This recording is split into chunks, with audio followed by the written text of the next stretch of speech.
Carole Jagouri, merci beaucoup d'être avec nous. Je vous parle organisation, comment arriver à manger correctement et à trouver le temps de faire du sport quand on travaille. Eh bien, tout est une question d'organisation. On va commencer par le petit déjeuner. Côté nutrition, un repas à ne pas sauter. On évitera les fringales, donc on évitera le grignotage. On restera concentré jusqu'à la pause déjeuner. La veille au soir, en fait, là, vous préparez votre dose. C'est 40 grammes de flocons d'avoine, une poignée de noix, noisettes, amandes, voilà, des oléagineux. Vous mettez votre fruit à côté. Ça y est, votre petit déj est prêt. Le matin, vous ouvrez le frigo, vous rajoutez un yaourt.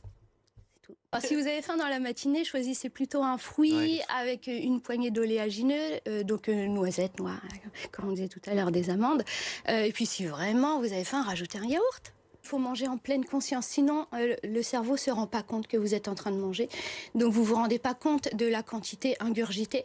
Et à la fin du repas, vous dites, moi j'ai encore faim, enfin j'ai l'impression que je n'ai pas mangé, parce que vous avez fait autre chose.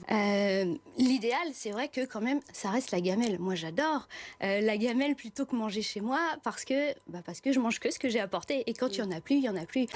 Déjà, pour ce qui est de préparer les repas, on essaie de tout faire en amont. On peut faire ce qu'on appelle les meal prep, c'est-à-dire on prépare pour plusieurs repas à venir pour 3-4 jours max.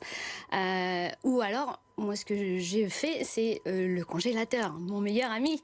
Dans mon congélateur, tous les légumes sont déjà coupés en morceaux, ils sont épluchés. Donc, quand je rentre chez moi à la maison, je prends les légumes que j'ai envie, je les mets dans mon cuit-vapeur. Pendant que ça cuit à la vapeur, ça risque pas de cramer, contrairement à la casserole. Je peux aller faire ma séance de sport. Le soir, quand je prépare mon dîner, je prépare en même temps, quitte à mettre une casserole d'eau à bouillir, j'en mets 2. Et puis dans une les pâtes, dans l'autre le riz. Et là, vous avez fait 2 repas en même temps et ça vous a pas pris plus de temps. Alors le sport, on le fait quand dans tout ça? Alors, si on est matinal, on peut mettre le réveil 1 heure plus tôt, pourquoi pas, hein? Non, pourquoi? Non, c'est vrai, j'avoue, oui. À 2 heures du matin, on va pas mettre le réveil plus tôt.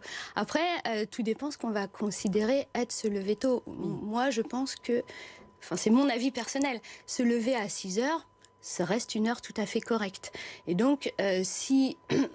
Tout dépend à quelle heure on commence le travail, mais on peut se réserver même qu'une demi-heure en fait. Vaut mieux faire 20-30 minutes de sport tous les jours plutôt que de se dire j'attends le week-end et on va courir uniquement le week-end. Là, on risque plutôt la blessure. Donc, privilégier par petites touches. On va faire aussi aller au travail en marchant ou en vélo.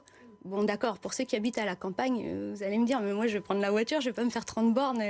Ok, mais on peut garer la voiture au bout du parking. On va faire ses courses, on met la voiture au fond du parking. En plus, ça aura l'avantage qu'elle risque moins les rayures. Parce que si on attend le bon moment, ce sera